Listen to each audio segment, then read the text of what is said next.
மக்களே, இன்று நாம் திருக்குறள் 419 குறளை பார்க்கிறோம். இது திருக்குறளின் பொருட்பால் பகுதியில் உள்ள அரசியல் என்னும் இயலில் இடம்பெற்றுள்ள கேள்வி அதிகாரத்தின் 9 குறள். நுணங்கிய கேள்வியர் அல்லார் வணங்கிய வாயினர் ஆதல் அரிது. இந்த குறள் சொல்ல வருவது என்னவென்றால், கேள்வி கேட்கும் திறன் இல்லாதவர்கள் குறைந்தவே புகழ் பெறுவார்கள் என்பது. நீங்கள் ஒரு மாணவர் என்றால் சிறந்த பயிற்சி பெறவழி ஆசிரியர் கேள்விகளைச் சொல்கிறார், அவை இல்லாமல் விளக்கங்கள் மட்டுமே போதாது.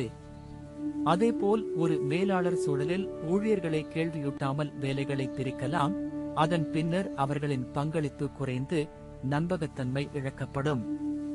என்னதனால் இந்த குறள் இன்றும் முக்கியம் என்பதை சொல்வதானால், தகவல் மற்றும் தொழில்நுட்பம் அதிகமாக இருக்கும் குத்து காலத்தில் கேள்வி எப்போதும் வளர்ச்சியின் சாவி. நவீன ஆண்டில் சமூக ஊடகங்களில் தவறான தகவலை ஏற்றுக்கொள்வதற்கு முன்னர் நுண்கேள்விகள் உண்டு செய்ய வேண்டும். உதாரணமாக, ஒரு பொது போக்குவரத்து திட்டம் பற்றி கூட்டம் நடத்தும் போது குடிமக்கள் பல கேள்விகளை எழுப்பினால் திட்டம் மேம்படும். மற்றொரு உதாரணமாக, வீட்டில் குழந்தைகளுக்கு படிப்பை முன்னோக்கி செல்ல எப்படி என்பதையெல்லாம் கேட்டு அவர்களது ஆர்வம் அதிகரிக்கும்.